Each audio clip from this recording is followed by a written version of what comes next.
Hello, this is Julian with Coffee Reviews, and today we'll be doing another blind taste test rankings video.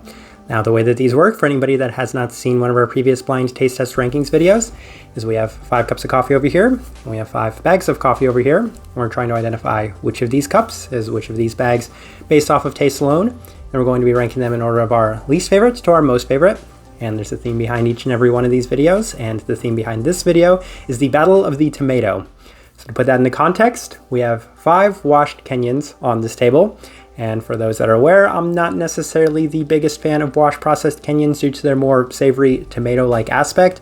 So I've always wanted to put 5 different Kenyans in a blind taste test and see if I might be able to differentiate between them. And fortune would have it that I happen to have 5 Kenyans on rotation, mostly due to the fact that I was lucky enough to receive some samples, and I purchased some Kenyans for some people that really do enjoy these Kenyans and shipped it off to them and grabbed a sample for myself. So I have 5 Kenyans, and let's go ahead and introduce them, starting with this one right here, which is the Riakahara, a Kenyan from Koppi based out of Helsingborg, Sweden. Next up we have this is important, this is the Cassis, which is from Dak based out of Amsterdam, Netherlands. And this right here is a bag for a wash processed Colombian coffee because I already sent off the Cassis to somebody else. So I took a sample of the Cassis, and that's what we brewed, and that's what we're going to be trying. But to kind of put something in its place, I have an older bag of Dak's coffees. Right, next up we have Spikes from Hart, based out of Portland, Oregon. And then we have the most confusing name, the Ordo R11 AA WDX from Coffea Circulor, based out of Arendal, Norway. And last we have the Karindudu from based out of Brooklyn, New York. All right, let's go ahead and shuffle these cups around. And as always, none of them are labeled anywhere except for on the bottom.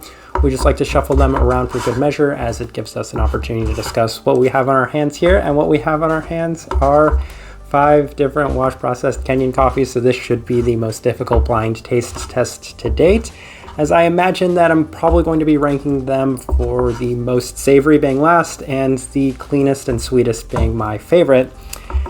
And I think the only major tips I have is I have a lot of familiarity with all of these coffee roasters. Probably the one I'm least familiar with is Coffea Circulor, but even then I've had a number of their coffees.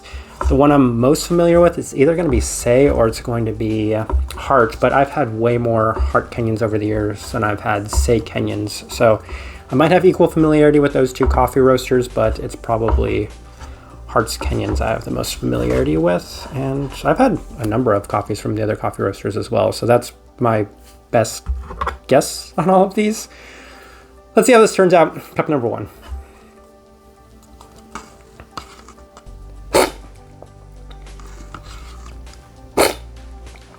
This is going to be really hard. Okay, this one right here is moderately savory. However, it does have a little bit of sweetness to it. It has a lighter profile to it. I'm going to try to remember what I think that one is. I have an early guess as to what it might be, but obviously for right now, it goes into that spot. Cup number 2. Okay, this one right here is really savory. This is one of the most savory Kenyans I've pretty much ever had. I'm not necessarily the biggest fan of that. Definitely going to like the first cup of coffee more than the second one. I think I have an early guess as to what the 2 of them might be. Cup number 3. Okay, this one right here is really, really nice. And I feel like I actually know what this one is. This one right here has got some depth and complexity to it. It's got a little bit of this somewhat mintiness to it, but at the same time, it has some nice stone fruit. It is a really nice cup of coffee. It's super clean, not overly savory. I'm going to put that in first place for right now. I think I know what these 3 are actually, which would be kind of a miracle for me. Cup number 4. This one right here is pretty savory. This one right here has got a very robust savoriness to it. These 2 coffees were both super savory, so I'm going to put them down here for right now. I feel like I remember this one being more savory, but my palate could also be getting tricked at this moment. So that's the way they're ranking, and final cup.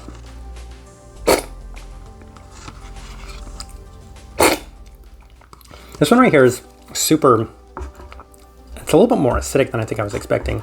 It's got a fair bit of citrus to it. I think I know what that one is. And I'm going to put that in third place for right now. I think I have an idea of what all of these are, and I'll kind of explain that, what these 3 are anyway. These two I'm not entirely sure, but I imagine that they're one of two coffee roasters, so let me run through these one more time. Okay. Okay. I'm going to switch these. This one is the more savory of the two.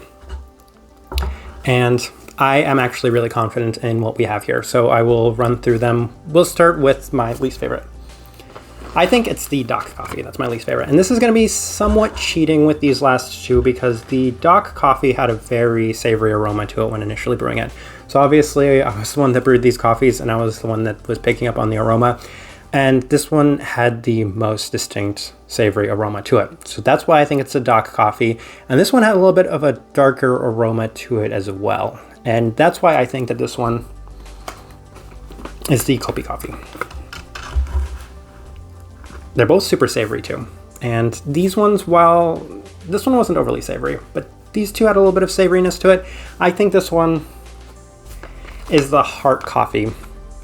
And red currant, I think it's the tartness that's the currant that they have listed on there. It's a little savory. I'm not gonna act like it's not, but I think that this one right here is the Say coffee because it has a slight bit of a brown candy sweetness to it. And if I recall correctly, the other Karindudu I've reviewed this year had a little bit more sweetness than I typically experience from Kenyan coffees. So I think that that one right there is going to be the Say.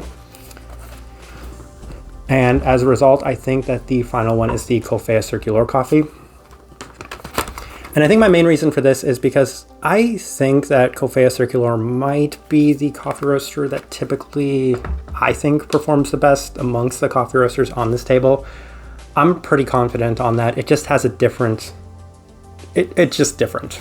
All right, let's see how we did. I don't mind if I actually got all of these wrong, but I'm pretty confident in at least a couple of them. So this one right here I said was the Dak coffee, so it should say D for Dak. And it does. As I kind of mentioned, cheated a little bit based off of the aroma, but this one right here is the most savory. It has just such a distinct savoriness to it.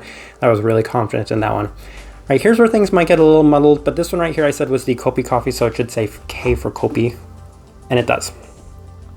As I kind of alluded to, again with the aroma, that's what gave these two coffees away. They were very savory coffees, very traditional Kenyan-like coffees. Didn't necessarily enjoy either of those two. It is kind of interesting given that I'm not necessarily the biggest fan of Dak and I have really mixed feelings on Koppi, but we'll continue. This one right here I said was the heart coffee, spikes, so it should say H for heart, and it does.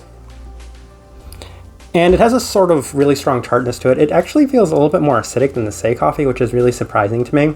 But the giveaway was that process of elimination said this should be the Say coffee, so it should say S for Say, and it does. As kind of mentioned, I think Karindudu is a little sweeter than a lot of the other coffees that are on this table. That's what gave this Say coffee away. It was also pretty citric, fair bit of acidity. That's very much to be expected. So that means last we have the Coffea Circulor coffee, so it should say CC for Coffea Circulor, and it does. And this one's head and shoulders above the rest. I think that this is a really nice Kenyan, and it's kind of unfortunate that I will not be reviewing this coffee at the end here because this is a sample and I have very little of this coffee. Quick notes, I will not be reviewing the Coffea Circulor coffee, I will not be reviewing the heart coffee, and I will not be reviewing the Dak coffee, and that was premeditated before going into this video because I have samples of each one of those, so I didn't have full bag reviews for them, so I wasn't going to do any full bag reviews, but I will have reviews for the Koppi and the Say coffees, which the Say performed really nice. The Koppi is going to be kind of interesting to see, my overall thoughts by the end of that coffee. But I'm going to leave this blind taste test rankings video at that. I am really happy I was able to do this because I thought this was going to be super hard. It was a little easier than expected, but 5 out of 5 on a Kenyan video. That's pretty cool. I think I'm getting better at this. All right. If you guys enjoy these types of videos, give this video a like. As I always say, the most work to do, the most difficult to make, but they are by far the most fun as well. If you're enjoying the content in general, give this video a like, subscribe if you're not already subscribed. But this right here has been the Battle of the Tomato. Thank you for watching.